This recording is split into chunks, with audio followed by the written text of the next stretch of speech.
नमस्कार। विश्व समाधान मंच पैरा उत्तराखंड में आप सबका स्वागत है। आज चर्चा का मुख्य विषय है नीतीश कुमार भारतीय लोकशाही के लिए अभिशाप है या वरदान। अभी 5 बजे बिहार के राजभवन में नीतीश कुमार ने 9वीं बार बिहार के मुख्यमंत्री की शपथ ली और ये शपथ आज सुबह उन्होंने अपने पद से इस्तीफा दिया और आज शाम 5 बजे वे फिर मुख्यमंत्री बन गए। और यह पहली बार नहीं हो रहा है। नीतीश कुमार भारतीय राजनीति में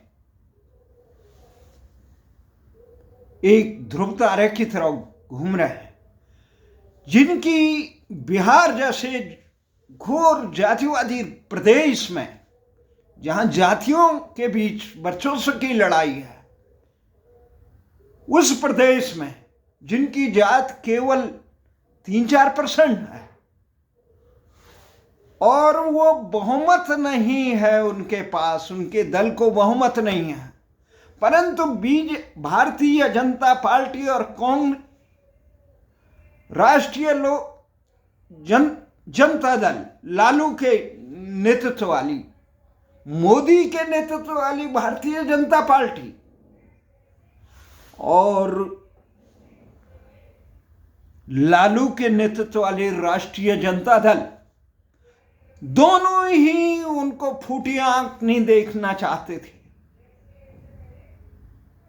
परंतु जैसे ही वो इन दोनों ही उनको मुख्यमंत्री बनाने में लगे हुए हैं, इससे बड़ा चमत्कार क्या होगा। जिस आदमी को आप अवसरवादी, व्यक्तिवादी और घोर विश्वासघाती कहते हैं, उसी को आप मुख्यमंत्री बना देते हैं। यह कितना बड़ा चमत्कार है। पहली बार नीतीश कुमार बिहार के मुख्यमंत्री बने केवल 7 दिन के लिए। तब किसी ने नहीं सोचा होगा 3 मार्च 2000 से 10 मार्च 2000 तक जो 7 दिन के लिए मुख्यमंत्री बने, पहली बार।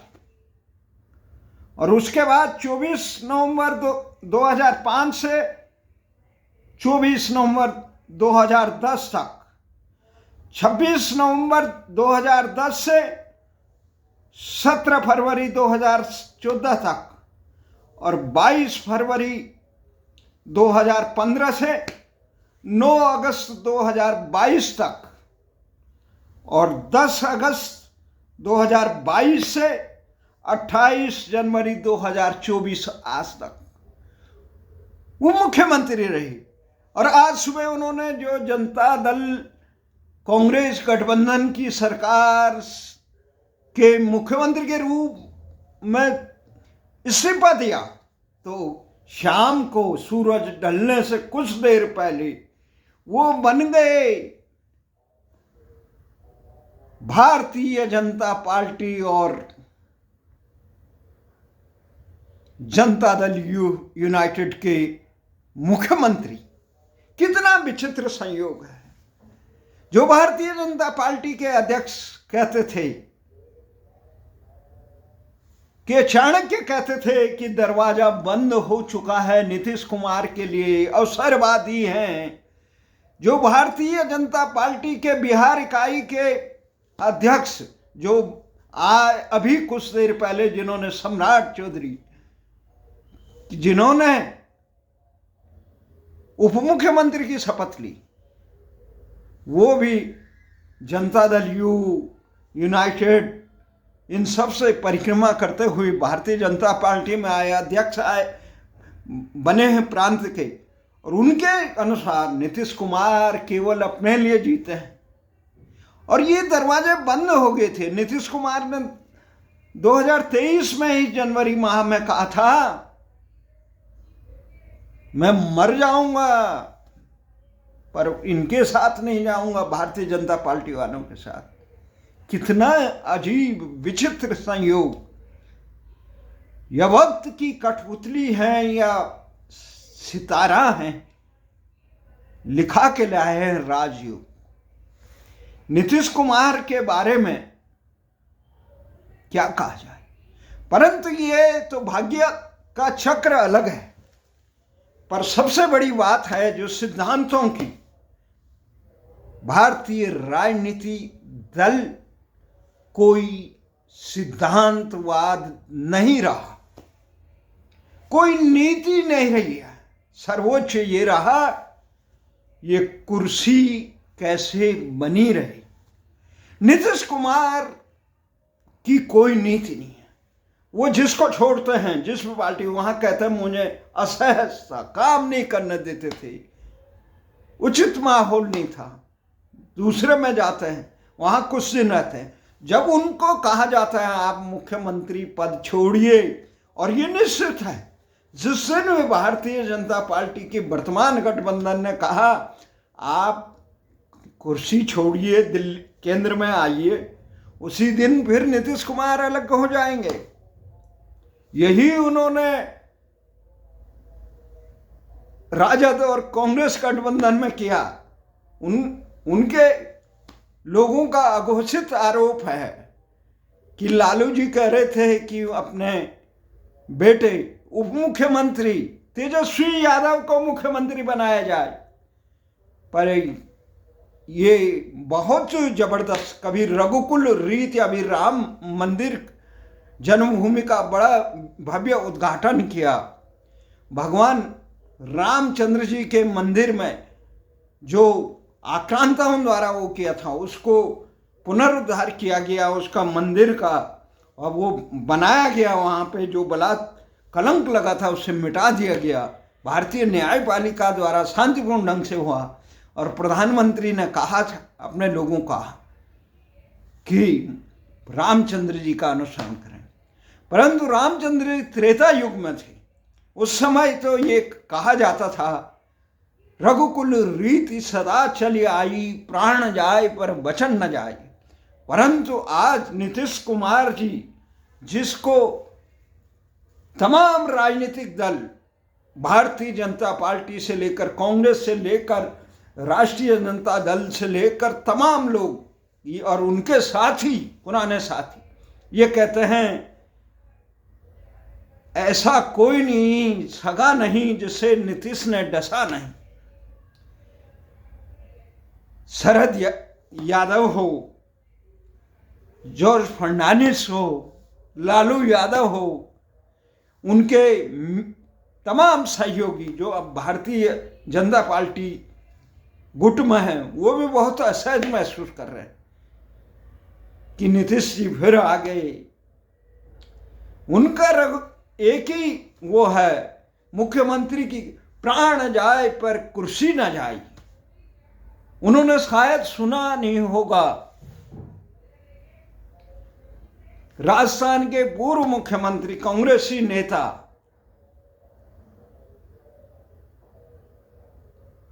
गहलोत का बयान, वो भी बहुत हवाई बातें करते थे। वो कहते थे मैं तो कुर्सी का मोह नहीं, पर कुर्सी मुझे नहीं छोड़ रही है। अब 2023 के जो चुनाव हुए विधानसभा के, उसमें चारों खाने चित हो गए, न कुर्सी में रही न वो हुआ। नीतीश कुमार बहुत सौभाग्यशाली है। इंजीनियर के छात्र रहे, वो जयप्रकाश नारायण के लोकतंत्र बचाओ आंदोलन के अग्रणी छात्र नेता रहे। लालू, नीतीश, पासवान, ये उस समय बिहार के नहीं देश के अग्रणी छात्र नेताओं में रहे, जो बीपी सिंह के भी चहेते रहे, मंडल कमीशन के पुरोधा विश्वनाथ प्रताप सिंह के। ऐसे अद्भुत नेता, जिनको विरोधी भी ताज हाथ पे सौंपते हैं, उनके भारतीय जनता पार्टी का जहां तक सवाल है, उनका सीधा निशाना है 2024 के लोकसभा चुनाव में। अभी कुछ ही दिन बाद उनका ऐलान होना है लोकसभा चुनाव का। इसी फरवरी माह में संसद का बजट सत्र भी होगा, अंतरिम बजट सत्र, और उसके चंद दिनों बाद लोकसभा चुनाव की घोषणा हो जाएगी। तो एक एक उत्तर भारत में भारतीय जनता पार्टी का परचम 2019 के चुनाव में पूरे ढंग से लहराया था। अब भारतीय जनता पार्टी का ये है कि दक्षिण के राज्यों में कम उसे जनादेश मिलने की उतनी आशा नहीं है, और उत्तर भारत के अधिकांश राज्यों में वो अपनी चरम सीमा पे वो किस प्रकार अपनी स्थिति को बनाए रखती है। भले ही भारतीय जनता पार्टी के मोदी शाह के नेतृत्व ने अपने साम दाम दंड भेद तमाम प्रकार की नीतियों से विरोधियों को चारे खाने चित कर रखा है। आज ममता से लेकर केजरीवाल, जिस नीतीश कुमार को भारतीय जनता पार्टी नहीं चाहती थी कि वो विपक्षी गठबंधन इंडिया का नेतृत्व करे, इसलिए उन्होंने इतनी मजबूती से इन दोनों की नसें दबा रखी थी। इन दोनों ने नीतीश कुमार के बजाय कांग्रेस अध्यक्ष खड़गे का नाम लिया, अवरोध खड़े किए, और ये भी ऐसा भी आशंका है कांग्रेस से गठजोड़ न करने के लिए भी इन पे इतना दबाव है। ये दबाव भले ही राजनीतिक दल ये कहें ईडी के द्वारा है, अन्य एजेंसियों के द्वारा है, ममता भी कांग्रेस को बंगाल में पांव रखने नहीं दे रही है। राहुल की यात्रा तक की इजाजत भी नहीं दी जा रही है, और इधर केजरीवाल जो शराब घोटाले से लेकर कई मामलों में उनके कई नेता जेल में बंद हैं, उन पर भी ऐसा दबाव है कि अपने अध्यक्ष को बचाने के लिए या अपनी जमीन को बचाने के लिए पंजाब इकाई कह रही है, मान कह रहे हैं मुख्यमंत्री मान, कि कांग्रेस के साथ समझौता नहीं होगा पंजाब में। वो हरियाणा में रैली कर रहे हैं, उधर झारखंड में डराया जा रहा। ऐसी स्थिति को देखकर नीतीश बाबू तो, जिसे सुशासन बाबू का ताना देकर भारतीय जनता पार्टी के नेता ये चाह रहे थे कि ये विपक्ष का नेतृत्व न करें और ये भारतीय जनता पार्टी के साथ लोकसभा के चुनाव में गठजोड़ करें, क्योंकि 2019 में लोकसभा के चुनाव में बिहार में 39 सीटें इस गठबंधन को मिली थी, भारतीय जनता पार्टी और नीतीश के गठबंधन को मिली थी, जिसमें से भारतीय जनता पार्टी को 17 सीटें और जनता दल यू को, नीतीश के 16 सीटें और 6 सीटें लजपा पार्टी को मिली थी, विपक्ष का नाम निशान। तो ये भारतीय जनता पार्टी की सबसे बड़ी परेशानी बिहार में भी थी। वो चाहते थे कि नीतीश कुमार लालू के साथ खड़े न रहें, क्योंकि वहाँ उन्हें पुराना इतिहास दोहराने में, पुरानी विजय पताका फहराने में परेशानी होगी। इसलिए इस प्रकार का माहौल हुआ कि जब ममता और केजरीवाल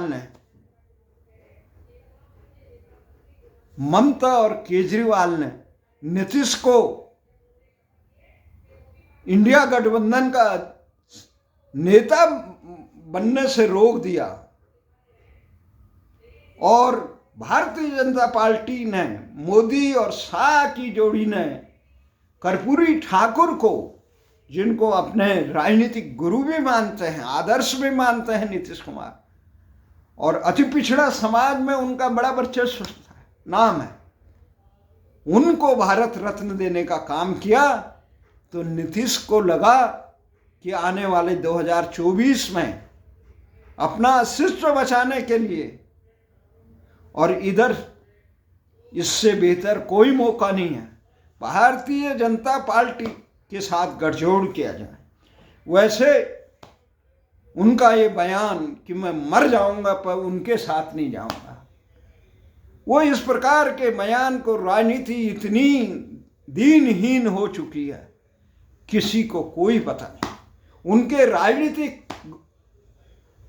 नेता रहे शरद यादव का एक बयान था, जब भारतीय जनता पार्टी के साथ आई तो उन्होंने से पूछा गया कि आपकी धारा का क्या होगा, तो शरद यादव ने कहा था, वो दिवंगत हो गए, उन्होंने कहा था जब धरा रहेगी तभी धारा जीवित रह पाएगी। अब ऐसी स्थिति में बिहार की राजनीति इतनी बार पलट गई। अब ये भारतीय जनता पार्टी के चक्रव्यूह में फंसकर नीतीश कुमार भले ही अपनी कुछ लोकसभा सीटें बचा लें, या पलटू राम का उन पे जिस प्रकार से लालू के बड़े लड़के ने कहा कि इनको गिरगिट रत्न से सम्मानित करना चाहिए, इनकी विचारधारा केवल नीतीश की नहीं, किसी भी राजनीतिक दल की नहीं रह गई। क्या विचार, क्या धारा, क्या कुछ, केवल किसी भी ढंग से कुर्सी पर आसीन रहना ही इनका अस्तित्व हो गया। मूल्यों का कहीं राजनीति, जिस प्रकार से नीतीश कुमार के सतासीन में रामनवमी या इन जुलूसों पर हमले हुए, नीतीश कुमार बिल्कुल मौन रहे, और उसके बाद वह तुष्टिकरण की राजनीति करके लोगों को भोज देते रहे। तो नीतीश कुमार संवेदन शून्य भी है कुर्सी के लिए। केवल जिस प्रकार से विधानसभा में उन्होंने किस प्रकार से परिवार नियोजन पे इस प्रकार की बातें बोली थी कि परिवार के साथ नहीं देख सकता कोई आम आदमी उस बयानों को, उस समय घड़ियाली आंसू बहाने वाले भारतीय जनता पार्टी के नेता आज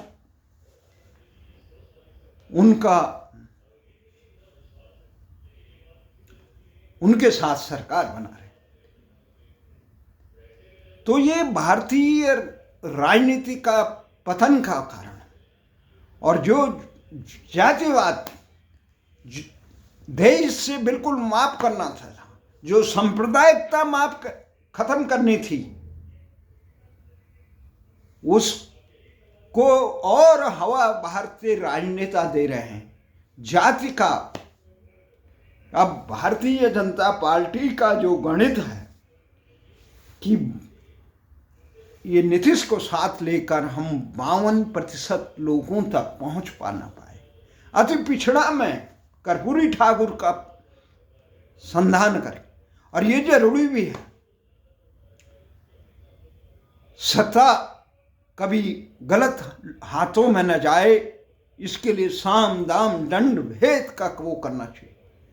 परंतु उसके साथ ये भी है, जन सरोकारों का काम करे सरकार, आम जनता को शिक्षा, चिकित्सा, रोजगार, न्याय, सुशासन मिले, भ्रष्टाचार का दमन हो, अपने हो या पराये हो, भ्रष्टाचारियों पर अंकुश लगाने का काम। इस मामले में भारतीय राजनीति बिल्कुल नीतीश कुमार की तरफ पूरी तरह बेनकाब हो गई। केवल राजनीति नहीं, भारत की समाचार जगत भी, जिन लोगों ने नीतीश कुमार को इतने बार पलटी मारने के बाद भी समर्थन दिया था बिहार में, उसमें तमाम दल हैं, और जो अब दे रहे हैं वो भी तमाम दल हैं। कुछ अपने को राष्ट्रवादी कह रहे हैं, कुछ अपने को लोकतंत्र के ध्वजवाहक बता रहे हैं। असल में सब कुछ सत्ता के आसपास है। आम जनहितों के लिए सोचने का फुर्सत नहीं। तो ऐसी स्थिति में देश की राजनीति, लोकशाही आम जनता को जाति, संप्रदाय और वर्गों में बांटकर, अपराधियों को संरक्षण देकर कभी लोकतंत्र के लिए हितकारी नहीं है। हमारा तो ये मानना है, ये नीतीश कुमार प्रकरण से भारतीय राजनीति बिल्कुल बेनकाब हो गई, और जो लोग कर्म पर विश्वास करते थे, उन्हें भाग्य प्रारब्ध के बारे में नीतीश कुमार का उदाहरण है। कोई बहुमत नहीं, उनकी जाति 3% बिहार में, उनका बहुमत नहीं, विरोधी दोनों तरफ उनको फूटी आंख नहीं देखता है। पर विधि का विधान बिनु पग चले, सुने बिनु काना, कर बिनु कर्म करे विधि नाना। विधि का चमत्कार है, और ये विधि का चमत्कार किस प्रकार से है? ये विधि का चमत्कार अभी चर्चा में कल परसों इसी बिहार प्रसंग में चर्चा हो रही थी कि नीतीश कुमार फिर पलटी मारेंगे, और पलटी मारेंगे। प्रेस क्लब में श्रीवास्तव जी थे, उनकी पार्टी के नीतीश के सहयोगी रहे, अध्यक्ष भी रहे। उनको नीतीश ने जब भारतीय जनता पार्टी से समझौता किया था, तब उन्होंने बयान दिया था नीतीश के खिलाफ, तो उन्हें निकाल दिया था। वो कल मेरे साथ बैठे हुए थे, वो कह रहे थे कि हैरानी की बात है, इस बार तो सबको मालूम था कि नीतीश कुमार जाएंगे, उसके बावजूद लालू यादव या कोई अन्य ये प्रबंध नहीं कर पाए, उन पे अंकुश नहीं लगा पाए। ये बहुत हैरानी की बात है। वो सच कह रहे थे। पहले समय तो मालूम भी नहीं था कब पलटी मारेंगे, पर इस समय तो सबको मालूम था, लोग तो चुनाव से पहले ही वो किसी भी ढंग से पलटी मारेंगे। जो आशा में थे उनके बयानों की, उनके शब्दों की, उनकी गतिविधियों का, किस प्रकार से ललन सिंह को उन्होंने हटाया। एक सभा में उनका नाम तक नहीं लिया, ललन सिंह जो उनके बहुत करीबी हैं, क्योंकि ललन सिंह भी उन्हें लगा कि उन्हें मुख्यमंत्री की कुर्सी से च्युत करके तेजस्वी यादव को मुख्यमंत्री बनाना चाहता। तो वह बहुत निर्ममता से, वो कोई भी नहीं, तो उन्होंने एंड टाइम पर परिवारवाद आज लालू का पहली बार नहीं है, भ्रष्टाचार पहली बार नहीं है, उसको पहले से मालूम है। तो उस बारे में ये खबरिया चैनलों में जब चर्चा हो रही थी, तो पासवान के सुपुत्र के दल के प्रवक्ता ने, वाजपेयी ने बहुत एक बात कही कि नीतीश के बारे में क्या कहे। जो ऊपर से किस्मत लिखा के आए हैं उस विधान को कौन करेगा। तो ये तमाम चीजें, इन तमाम चीजों को हम आगे करते हैं और बिहार में बहुत बड़ा